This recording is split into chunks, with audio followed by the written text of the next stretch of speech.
दोस्तों, शालिनी भक्ति सागर में आपका बहुत बहुत स्वागत है। पिछले वीडियो में नरक की यातनाएं, यमराज कैसे नरक में 28 कुंभ रहते हैं उसमें डालते हैं और कैसे यातनाएं भोगनी पड़ती है। कर्म पुण्याई से ही सारे कर्म गति को प्राप्त होते हैं। आज हम अन्नदान का महिमा सुनाने वाले हैं। तो ये उमा संहिता चालू है। पहली संहिता विद्वेश्वर संहिता थी, दूसरी रुद्र संहिता थी। रुद्र संहिता में सती का पहला भाग आया था, दूसरा भाग पार्वती जी का आया था, तीसरा भाग कुमारखंड आया था। फिर रुद्र संहिता आई, फिर रुद्र संहिता के बाद शतरुद्र संहिता आई, शतरुद्र संहिता के बाद उमा संहिता आई और उमा संहिता में ये अभी सारे अध्याय अपने चालू है। उसमें अन्नदान की महिमाएं सुनते हैं। श्री गणेशाय नमो नमः। वक्रतुंड महाकाय सूर्यकोटि समप्रभ निर्विघ्नं कुरु मे देव सर्वकार्येषु सर्वदा। श्री गणेशाय नमः। कार्तिक स्वामी नमः। ओम नमः शिवाय नमः। ओम ह्रीं गौरिये नमः। ओम नंदेश्वराय नमः। परम दयालु शुभ कर्म उस भयानक रास्ते से बिना कष्ट के यमपुर पहुंच जाते हैं। ब्राह्मणों को जूते, खड़ाऊ आदि पहनने वाले पुरुष घोड़ा पर सवार होकर ही यमपुर पहुंचते हैं। छाते के दानी छाता, शैया एवं आसन दान करता विश्राम करते करते बगीचे वृक्ष आदि लगाने वाले वृक्षों की छाया के सहारे होते हुए पहुंचते हैं। फूलों की वाटिका लगाने वाले पुष्प विमानों पर बैठकर जाते हैं। देव मंदिर, सन्यासी, मठ, निर्धनों के घर बनवा कर देने वाले पुरुषों को सुंदर भवन विश्राम के लिए मिलते हैं। देव, अग्नि, गुरु, ब्राह्मण, माता, पिता आदि की सेवा सत्कार करने वाले पुरुषों का आदर होता है। दीप जलाकर दूसरों को प्रकाश देने वाले जन परम प्रकाश पाकर निरोग्यता को पूर्वक सुख से विचरण करते हैं। हे गुरुदेव, सुख पूर्वक दीन, गरीब एवं ब्राह्मणों को दान देने वाले अपने घर जैसे भोगते हुए यम का रास्ता तय करते हैं। गोदान करता मन चाया सुख भोगता है और फिर अन्न और जल दान वाले अन्न जल पाते हैं। ब्राह्मणों के चरण धोने वाले जल सिंचित मार्ग से जाते हैं। ब्राह्मणों के चरणों की मालिश करने वाले घोड़ों पर सवार होकर जाते। ऐसे पुरुष को यमराज फटकारते नहीं सकते। स्वर्ण, रत्न आदि के दान से पुरुष स्वर्ग बड़े बड़े किले पार कर जाते हैं। जाति, चांदी आदि के दान से तो सुखपूर्वक गमन करते हैं। स्वर्ण तथा रजत दान दोनों स्वर्ग के सुखदायक है। अन्न तो सब दानों में उत्तम दान है।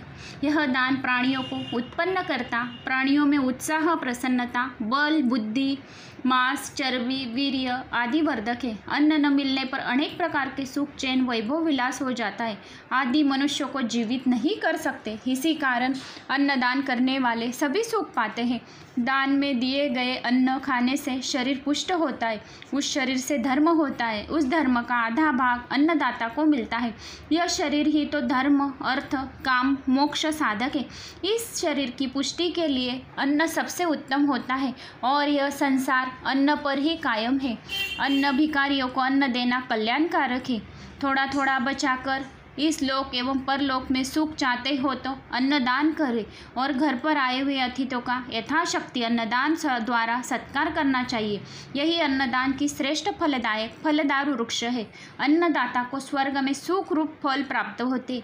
वे स्वर्ग में आनंद स्वरूप ब्राह्मण होते हैं। अन्नदान की महिमा वाले इस अध्याय को जो पढ़ता है, श्रद्धापूर्वक उसका पाठ करता है, उसको सुख संपत्ति की कभी कमी नहीं रहती है। और जलदान के अभी महिमा का वर्णन करते हैं। जलदान भी उत्तम दान है। यह जल सब प्राणियों को जीवन एवं संतुष्टि कारक है। कुआं खोदने वाले मनुष्य का आधा पाप नष्ट हो जाता है।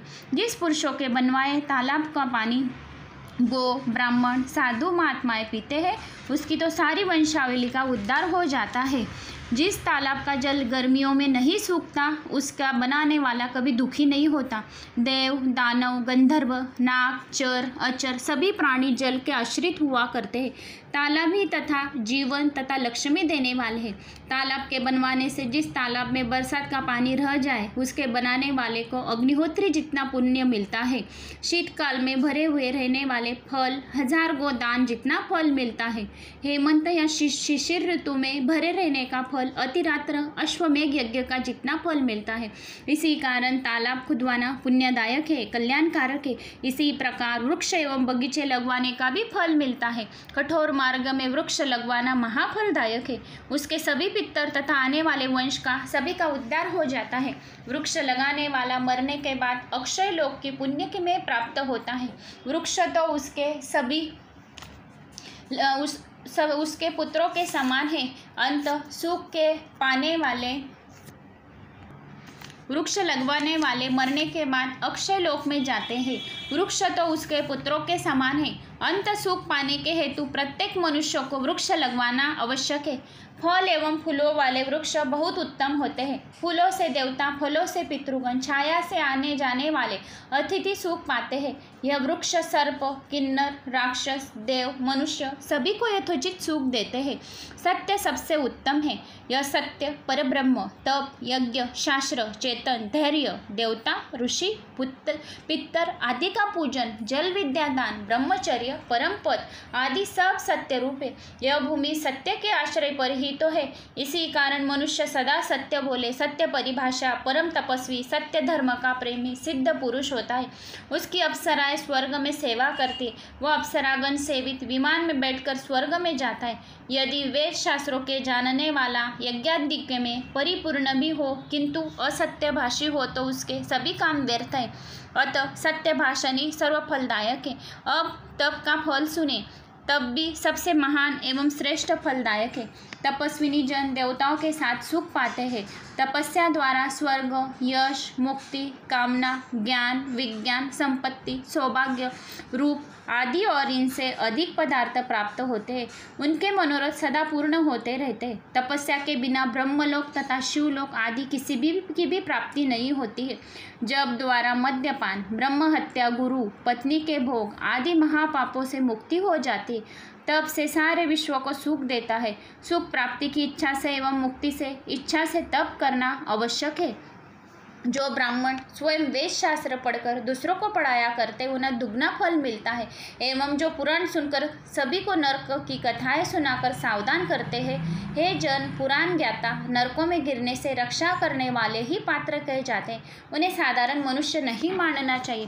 जो मनुष्य रूप में आकर जगत के उद्धार के लिए प्रकट हुए हैं, अपने ज्ञान द्वारा मनुष्य को तारते हैं। इस लोक तथा परलोक की सुख चाहना से इस प्रकार ज्ञानी पुराण वेता श्रेष्ठ ब्राह्मणों के सुंदर वस्त्र आभूषण आदि यथाशक्ति दान देवे। इसी प्रकार सतपात्रों को दान देने से मनवंचित सुख तथा अश्वमेध यज्ञ जितना पुण्य फल की प्राप्ति होती है। धान्य आदि उत्पन्न करने वाले जुते हुए खेत दान करने से 10 पीढ़ियाँ पहली एवं 10 आने वाली पीढ़ियों को संसार सागर से पार करके स्वयं इस संसार को भोग भोग कर सुंदर विमान पर चढ़कर शिवलोक में जाते हैं। जो पुरुष शिवालय तथा विष्णु सूर्यादि देवों को मंदिरों में पुराणों की कथा रखवा कर सुनते हैं, वह राजसूय यज्ञ एवं अश्वमेघ यज्ञ आदि का पुण्य पाकर सूर्य लोक से ब्रह्म हुए लोक में जाते हैं। देवताओं के सामने पुराणों की कथा कराने से 1000 अश्वमेघ जितना फल कहा गया है। मुक्ति के अभिलाषी पुरुषों से सदा पूर्वक शिव पुराण की कथा अवश्य सुननी चाहिए। यदि निरंतर बैठकर कथा सुनने का अवसर न मिले तो 1 घड़ी 2 घड़ी नित्य बैठकर कथा सुन ले।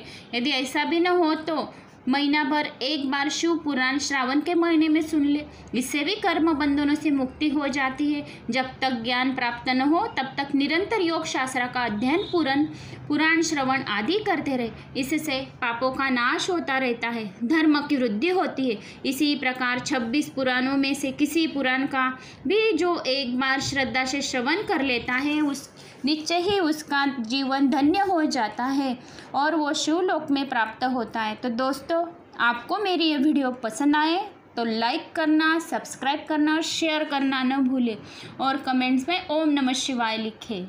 जय श्री महाकाल।